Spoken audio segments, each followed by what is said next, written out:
Welcome to the School of the Lost Tribes. Your charity helps generate the lessons needed to seal the chosen before the destruction. Wisdom of Solomon 8:1-21. Topic: Overview. This passage is Israel's lesson on wisdom as covenant order, how Yahweh's righteous understanding governs life, builds leadership, preserves a name, and prepares a man to rule. Read through the exclusive doctrine lens. This is not generic self-help wisdom. It's the mindset Yahweh raises in his servants so Israel can return to law, judgment, mercy, and kingdom order, especially while scattered in captivity and being prepared for restoration. Verse 1. Wisdom reacheth from one end to another mightily, and sweetly doth she order all things. Wisdom is described as a ruling power that orders life. For Israel, that ordering is covenant structure, Torah-based righteousness shaping the family, the camp, and eventually the kingdom. Even in dispersion, wisdom still reaches Israel wherever the tribes are scattered, calling them back into Yahweh's order. Verse 2. I loved her and sought her out from my youth. I desired to make her my spouse, and I was a lover of her beauty. To love wisdom is to cling to Yahweh's ways like a marriage, faithful, exclusive, committed. Israel's problem in captivity is spiritual adultery with the nation's gods and values. This verse models the opposite, the remnant courting wisdom, so Israel can be restored as a faithful people. Verse 3. In that she is conversant with God, she magnifieth her nobility. Yea, the Lord of all things himself loved her. Wisdom is noble because she stays close to Yahweh. For Israel, true nobility is not empire status. It's covenant nearness. Yahweh-loving wisdom means Yahweh approves the righteous path, and that approval is what raises Israel from captivity shame back toward promised honor. Verse 4. For she is privy to the mysteries of the knowledge of God, and a lover of his works. Wisdom understands Yahweh's mysteries, his covenant plan, judgments, timing, and promises. The scattered remnant needs this because captivity breeds confusion. Wisdom helps Israel discern what Yahweh is doing in history, and why deliverance comes by covenant, not by the nations. Verse 5. If riches be a possession to be desired in this life, what is richer than wisdom that worketh all things? This rebukes Babylon thinking. Captivity trains Israel to chase money and survival. But Yahweh says, wisdom is richer because it produces what wealth cannot: stability, righteousness, discernment, and a path into inheritance. For Israel, wisdom keeps you aligned with the kingdom promises when the economy shakes. Verse 6. And if prudence work, who of all that are is a more cunning workman than she? Wisdom is the master craftsman of decisions. Israel needs prudence to navigate captivity without becoming like the heathen. The remnant must build a life that honors Yahweh while surrounded by pressure, and wisdom teaches how to move carefully and righteously. Verse 7. And if a man love righteousness, her labors are virtues. For she teacheth temperance and prudence, justice and fortitude, which are such things as men can have nothing more profitable in their life. Wisdom produces covenant character, temperance, prudence, justice, fortitude. Those are the traits Yahweh requires for Israel to function as a priestly nation. In the remnant, these virtues are how Yahweh reforms Israel from the inside, so the people are fit for kingdom rule. Verse 8. If a man desire much experience, she knoweth things of old, and conjectureth aright what is to come. She knoweth the subtleties of speeches, and can expound dark sentences. She foreseeth signs and wonders, and the events of seasons and times. Wisdom connects the past, things of old, to what's coming. This is prophetic discernment. For scattered Israel, that means reading the times through Scripture, knowing covenant patterns, catching deception in speeches, understanding dark sentences, hard prophecies, and recognizing seasons when Yahweh's judgments and regathering move. Verse 9. Therefore I purposed to take her to me to live with me, knowing that she would be a counselor of good things and a comfort in cares and grief. This is remnant survival instruction. Invite wisdom to live with you. In captivity, there is grief, pressure, and loss. Wisdom becomes comfort because she keeps Israel anchored to Yahweh's promises, reminding you that sorrow is not the end, and that covenant restoration is real. Verse 10. For her sake I shall have estimation among the multitude, and honor with the elders, though I be young. Wisdom elevates a man beyond age or status. For Israel, this is Yahweh, raising leaders from among the remnant, even in captivity, so the people can be taught, corrected, and organized. The kingdom requires righteous leadership, and wisdom prepares that leadership early. Verse 11. I shall be found of a quick conceit in judgment, and shall be admired in the sight of great men. Wisdom sharpens judgment, clear thinking, righteous decisions. Israel's leaders must judge matters according to Yahweh's law, not the empire's standards. Even great men, rulers, recognize wisdom's weight, because covenant truth carries authority. Verse 12. When I hold my tongue, they shall bide my leisure, and when I speak, they shall give good ear unto me. If I talk much, they shall lay their hands upon their mouth. Wisdom teaches timing and discipline of speech, important for Israelites in hostile environments. The remnant must learn when to be silent and when to speak, so counsel lands with power and doesn't become careless talk that brings trouble. Verse 13.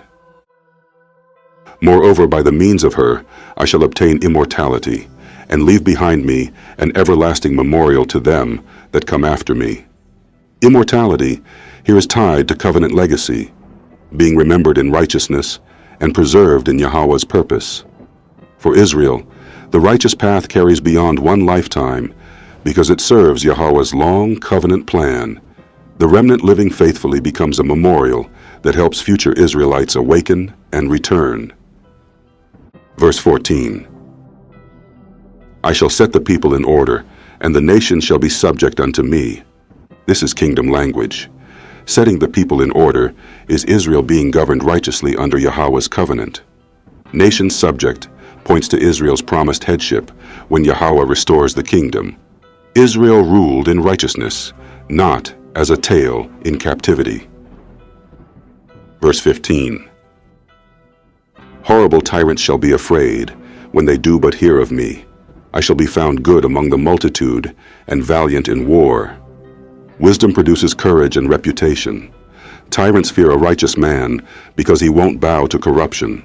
For Israel, this is the remnant becoming spiritually and morally strong, prepared to endure oppression now, and prepared for kingdom conflict when Yahweh brings down proud powers. Verse 16. After I am come into mine house, I will repose myself with her, for her conversation hath no bitterness, and to live with her hath no sorrow, but mirth and joy. Wisdom brings peace. Captivity life is bitter, but wisdom removes the poison by aligning the heart with Yahweh's truth. For scattered Israel, this is how you keep joy even while the world shakes, because your rest is rooted in covenant hope. Verse 17. Now when I considered these things in myself, and pondered them in my heart, how that to be allied unto wisdom is immortality. The speaker concludes, joining yourself to wisdom preserves you. For Israel, this is a call to covenant attachment. Stop joining to Babylon's ways, and join to Yahweh's ways. That alliance is how the remnant survives judgment seasons and inherits what Yahweh promised. Verse 18. And great pleasure it is to have her friendship, and in the works of her hands are infinite riches, and in the exercise of conference with her prudence, and in talking with her a good report. I went about seeking how to take her to me.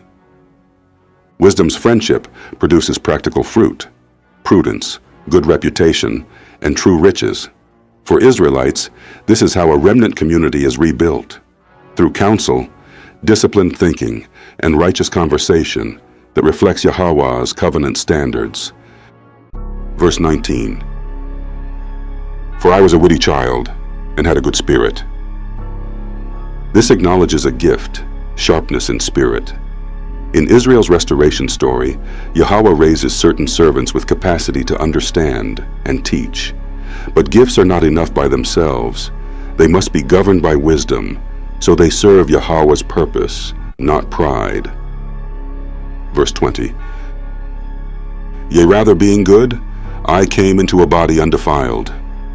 This stresses purity and moral readiness. For Israel, purity matters because the covenant people are called to be holy.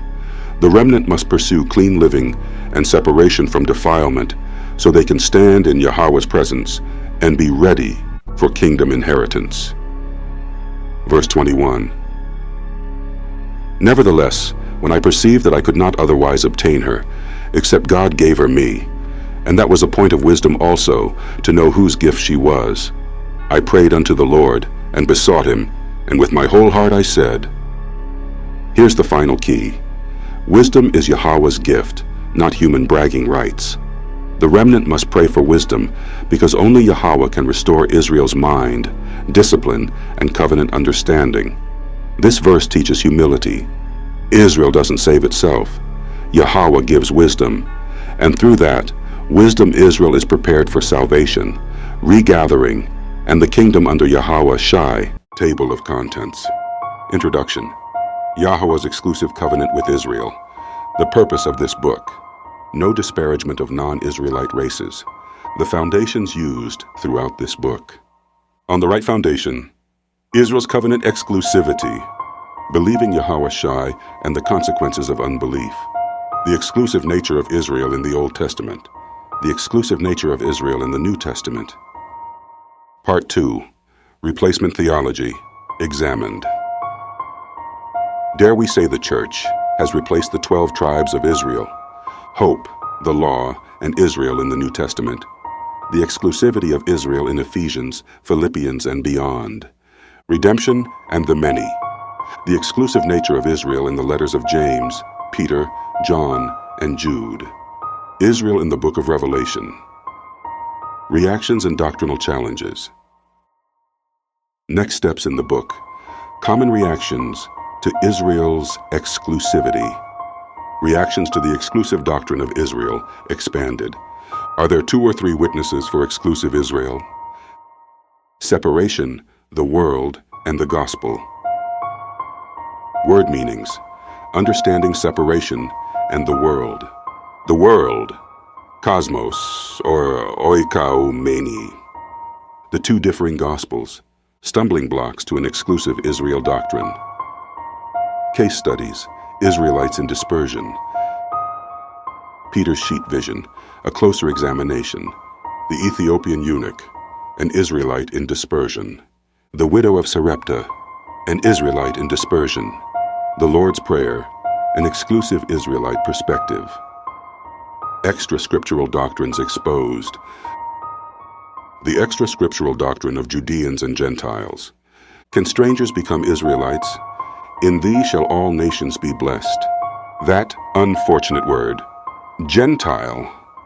Yahweh Shai's ministry was not primarily to the Judeans or in Judea. Identity, history, and deception. Could the modern Judeans be Israel? Can the Judeans be identified? Josephus in his comments on the Judeans. Does Edom have any marks of identification today? Judeans who are non-Semitic. Historical commentary and records. What is their blasphemy? Anti-Semitism. A tool for deception. Religious and political nonsense. Galatians, promise, and heirship. Galatians and Israel exclusivity. Interpreting Galatians in light of Israel exclusivity. Christos without Yesu, Messiah without Jesus. Can the promises to Abraham's seed be spiritualized? Who are the heirs according to the promise? In Christ versus in Jesus. Neither Judean nor Greek. Who are the Greeks? Israel in the entire New Testament. Sonship, adoption, and faith. Isaac, hearing faith and freeborn sons. In thee shall all nations be blessed. Revisited. The promise in thy seed in the New Testament. The biblical concept of adoption. The placement of a son. Analysis of the 5 adoption verses. Understanding the sons of Yahweh and the doctrine of adoption. Pilgrims, strangers, and Israel. New Testament strangers. Seed, rebirth, and sowing.